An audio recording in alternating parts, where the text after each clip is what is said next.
Hello everyone, this is PC Death Gamer. Welcome back to another episode of Higurashi. The last we left off, of course, now we're starting to figure out, okay, we need a plan. Figure out we need to get a baseball bat. There was one at the school. So, anyway, let's continue where we left off.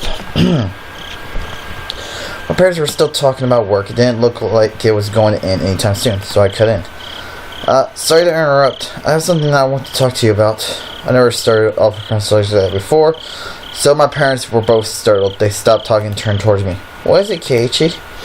I heard I had a favor to ask of you. Please listen, just in case, yeah? If it's not urgent, can we do this later? Right now, Mommy and Daddy have something urgent. They're talking about... What the fuck? He's in fucking high school and you're... Oh my gosh. I didn't think their talk was more urgent than mine. In any case, I started my request. Just in case, okay? If I die... Both my parents' eyes went as wide as saucers. If I die, I want you to put the clock on my wall and my coffin. They did that, then they'll probably find it. My memory. Both my parents remained wide-eyed, not moving an inch. Couldn't blame them. I made that clock in shop class and I really like it. So please, what's the matter, Keiichi? Did something happen? Mom was finally able to ask me a question with a questioning gaze. Of course, this was a normal response for when someone's son suddenly talked about a subject like this. I felt bad about making them worry, but right now, I just wanted them to think about the clock in my room. With the awkward mood leaving the room in silence, I decided to go back to my room. I want to go to school early tomorrow, so I'm going to bed. Good night. Saying only that, I left the living room. Yeah, any parent would be going okay. I need to get to school early tomorrow and secure that bat. I should make today the last day I went to school with Rina. As I climbed the stairs, I heard my mom call my name, but I pretended not to hear her. It wasn't something I could talk about with my parents. If I talked about it, it would only make things more dangerous. The fight that had begun was mine and mine alone. I couldn't rely on anybody. I wouldn't be killed, not when I still knew nothing. Oh, yay.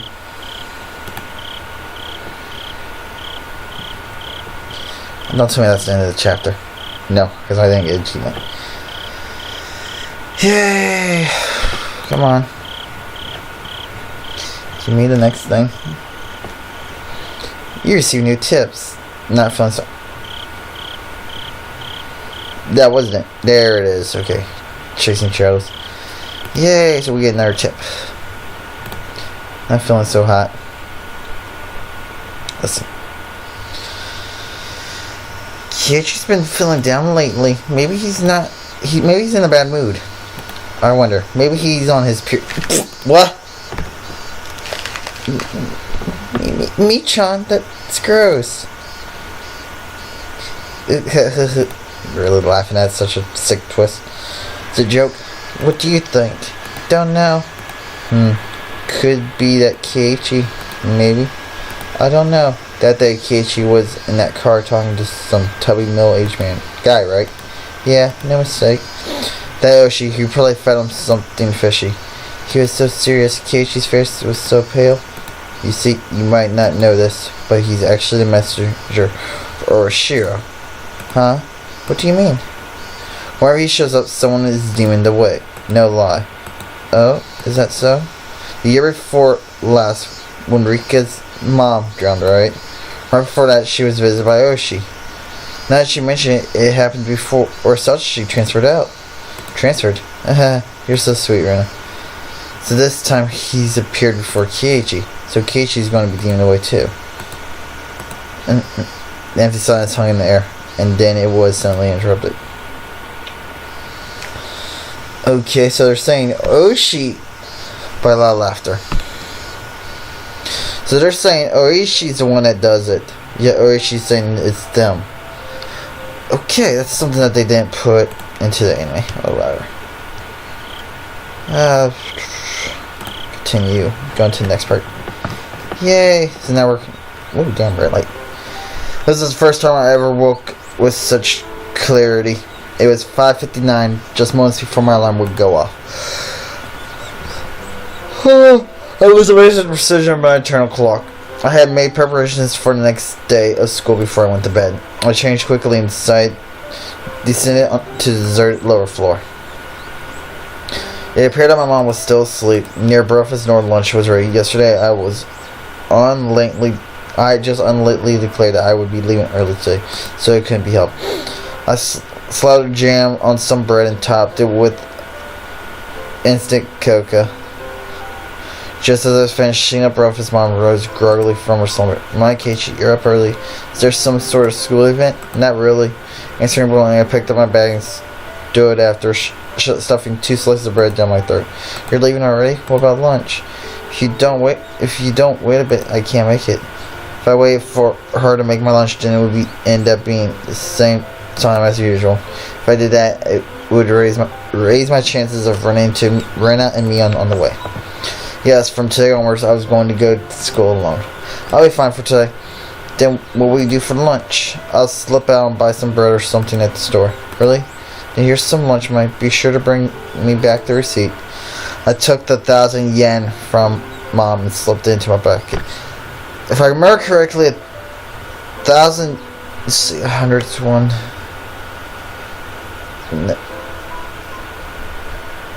Under 200.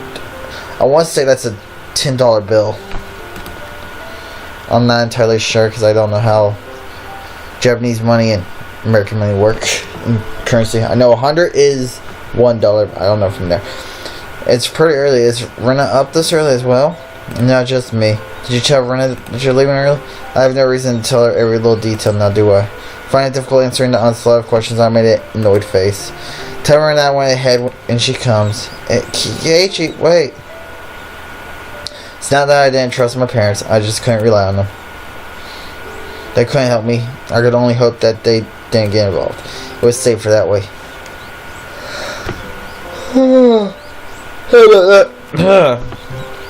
Every time I do this series, I do this. Damn. My mom's annoying voice was cut off by the slam of the door. For the first time since I moved through, I headed down the road to school alone. Oh, yay. Up until now, I had always walked down the same path at the same time every day. So I always met the same people, same places, but today was different. I didn't meet the people I would normally, and nobody was at the places where I would have normally met them. Of course, Rena wasn't the spot where we usually meet, and there wasn't anyone at the spot where we would have met up with Mion. The length of the tree shadows, the morning air, the brightness of the sun, it was a completely different type of morning from what I was used to. Without doubt, it felt strange. It left me with the impression that... Oh, shit! Damn it. I isn't recording this late.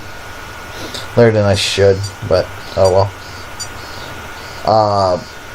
Impression that I had destroyed the illusion town had set up for me before I had enough time to prepare all the props needed to deceive me.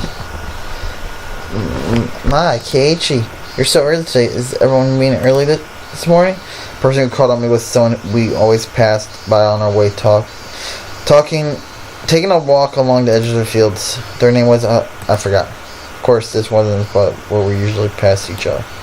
I woke up early today, so I thought it would be a good chance to change of pace, that's all. I threw out a random excuse. What about Rena and Mia? Are you by yourself today? Well, yeah. I was being asked the same type of questions my mom was asking, so I answered them in the same uninteresting, vague manner. It wasn't funny being asked where Rena was each time I passed by someone, but maybe it was to be expected. It was because for so long we were always together. So, amicably, or much. Even if I felt that if I let my guard down, we could still be Stop it, Keiichi. Don't think about that anymore. You spent all day yesterday thinking about how dangerous it was to go soft, didn't you? Beep, beep, beep. A car horn blared out out of nowhere. Even though I was walking, lost in thought, the horn was way too close. A mechanic being barreled at me from behind, catching me completely off guard. By the time I turned around, the van's hulking chassis was almost on top of me. I'd seen plenty of cars veer to the opposite shoulder to avoid pedestrians, but this car was doing the opposite. Felt like It felt like there was somebody on the opposite shoulder. The van was swerving in my direction to avoid them. That blissfully ignorant train of thought delayed me from realizing something much, much more important. That large mist was hurtling right at me. Was it going to hit me? From inside my head, the inside my head instantly flooded with painfully cold liquid. In that moment, the scene before me. No, time itself had frozen. In a sense of that frozen moment, I compared the van so close that I had no way to dodge it in my body. The upper half twisted awkwardly in order to look behind me. There was no way I could dive out of the way in my current position. But let's focus now. The moment would unpause, and I would probably be plowed or cut in this silly pose. Bend my upper body over towards the patio by the side of the road. If I bent far enough, I'd get away just being hit by the side view mirror. As soon as that thought crossed my mind, the temporal stasis was shattered by the deafening sound of the van. The side mirror struck my shoulder, sending me spinning off through the air like a top, locked in my contorted position. Splash. Sent tumbling through the air, I crashed into the muddy patty by the side of the road. My entire body was soiled and drenched, but the choice I had made in that instant was unmistakably for the best. I was covered in mud, but when the alternative was being hit by a car, as close as I could be to being unscathed. Rising out from the patio, I had enough in me to glare over at the stopped van and yell profanities at the driver. I'm not sure if he was able to see me, but the van sped off suddenly. Wait, damn it. This was what they call a hit and run, wasn't it? I couldn't help but continue yelling out profanities. The disgrace from being covered in mud hurt me more than any physical wounds. I slaughtered through the muddy patio my way back onto the road. This is a crime, god damn it! Shit, I'll track you down and sue you. If I go looking for a van, I'm sure I'll find it in this little village. Path I was on had rice paddies on either side, and it had become so narrow that one car could barely fit through. It wasn't a place you could tear full speed down in a car, let alone pass by pedestrians. Not only was it a narrow road, but the car just now was closer to my side of the road than the other when it went past me. Even as I cursed, I was desperately trying to suppress the dark cloud rolling up within me. This wasn't just a hit run. That car just now was trying to run me over, wasn't it? Think back, I did feel like there had been a car creeping up on my shoulder for a while. That's right. As soon as I parted ways with the person taking a walk, I had that feeling the whole time. If he had wanted to pass me, then it had no shortage of chances. Normally, I would have felt suspicious and turned around sooner. But I was lost in thought and now was kicking myself for not realizing it was there sooner. Then when the path became narrow and there was no one else in sight, he floored it. If I had hesitated for even a moment, the result would have been no laughing matter. The adrenaline rush from nearly being ran over subsided, realizing just how terrifying the preceding events were sunk in. There was no doubt the van was intentionally trying to hurt me. Cold, vicious sweat seeped from my scalp and slid down my back before dribbling off. I struggled to avoid falling into a panic. There was still the possibility that this was really just accident. No, was it? Could be Kichi. But also, don't be so naive, Kichi. Being that lax will get you killed next time. You need to always be on your toes. Don't give them any openings. If my enemy was really out to kill me, then next time they would use a more reliable method. If that time came and I was acting like I was now, being covered in mud was the price I had paid for my own nativity. Covered in mud, but without injury, not even a sprain. I guess this was what you would call it, the silver lining. I've been walking again, this time cautiously. I wouldn't even show a hint of carelessness. I had only suspected running others up until now. No, it was because I had suspected them that I had believed there were no other enemies. Oh, she had said so. There's possible that all the families of the village were involved. Was I really mirrored so deeply in this situation that I had no choice but to try and carry on as usual? Wouldn't it be the safest just to hold myself up in my house? But the moment I abandoned my regular routine, everyone around me would abandon theirs as well. That was just too horrifying as a thought. I recalled the tale Zoe she told me of when town was still called Onafushi. Frightening tale of the entire village of demons hunting their prey, surrounding them and eating them alive. One must not interfere with the demons. One must pretend not to see it. The enemies were numerous, all the village families. The villagers, with their unraveling faith in the curse, would do nothing to help me. A strong flash of sunshine made me slightly dizzy. I had no idea what was going on anymore. When I suspected it was the work of man, I would catch a glimpse of Urashiro's curse. Then, when I suspected it was Urashiro's curse, someone would poke their head out. What coincidence was intentional? Who was my enemy? Who was just a bystander? No. What I really truly wanted to know was, how did I end up with a proverbial bullseye painted on my back? Eventually an answer in the form I could understand will appear. I don't care when that will happen, because until then, I cannot die. That alone fueled my resolve to fight and keep me alive. Yay, we keep fighting. Now we're at the school. I remember seeing the metal bat in the gem storage shed, but there was a padlock on the door my entry. At the very least, I wanted to get my hands on it before everyone else arrived at school. I circled around the school grounds impatiently. All I could find were things like pieces of lumber, nothing I could bring into the classroom easily. Then I had an empathy. I should search inside the classroom. If there was something in the classroom to begin with, then there wouldn't be a problem. I could tell that everyone's indoor shoes were still in their lockers. Good thing I came early. Nobody was here yet. I wondered what could I find in the classroom. I didn't think I could find an especially effective weapon like a bat, but it couldn't be helped at this point. Until the gym storage shed was open, I needed to find a substitute. A lingering hint of nativity whispered that there was no way I'd be attacked at school. But such soft ideas would no longer protect me. To think that they were slowly making their way into parts of my life that I had once thought impenetrable. In the worst case, my own house might not be safe anymore.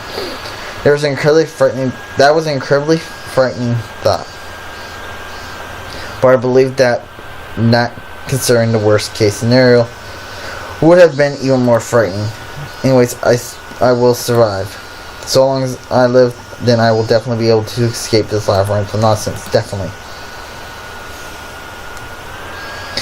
My exploration of the classroom came to an impasse. That much was to be expected. There was no way there would be anything that could be a weapon in the classroom. In case of emergency, there was probably nothing I could do but swing my own chair around. My gaze landed on the lockers that had come to be used as personal storage. The locker that man used to store her pile of games was among them. There was one for each person in class, all lined up. Of course, there was one for me as well. Oh yeah, there was supposed to still be a tracksuit in my locker. Seeing me covered in mud would be strange. I should go change later, but first I need a weapon. If one of my classmates came, it would be hard to rummage through all the lockers. I supposedly began opening the lockers one by one. They were mostly just full of things like gym clothes, personal items, and an umbrella.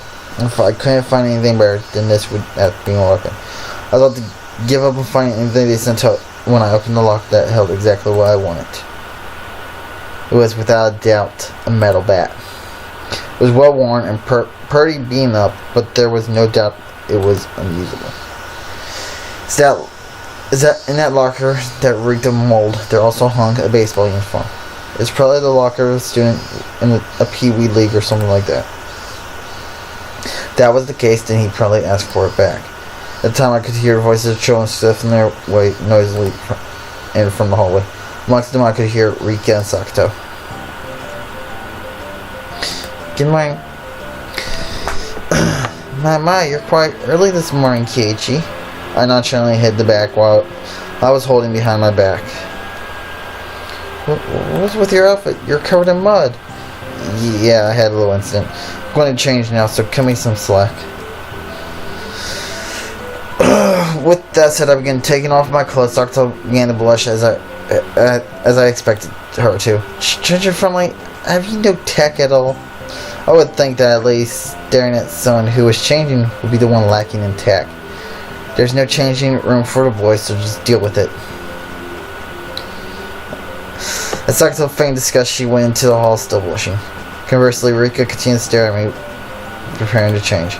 If Rika is a lady as well, then I don't think it would be appropriate for you to be watching. I'm not a lady, so it's fine. She deliberately pouted and looked at me with upturned eyes.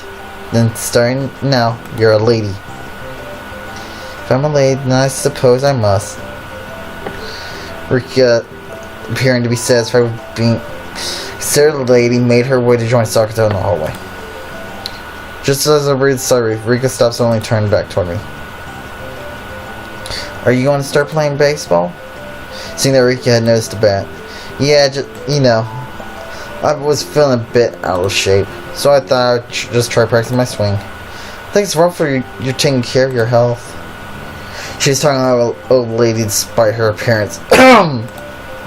Just saying that, Rika started to leave once more, but stopped and looked back at me once more. Please don't lose that bat. Okay, anyway, I'm going to leave this here. When we come back, we'll finish changing over and we'll see how everyone responds to us having the baseball bat and net. But anyway, if you all are enjoying this, please leave a like or a comment below. And as always, if there's something that you want to see me play in the future, let me know. Anyway, this is PC Death Gamer. As always, hope you enjoyed. Keep playing on. See yous.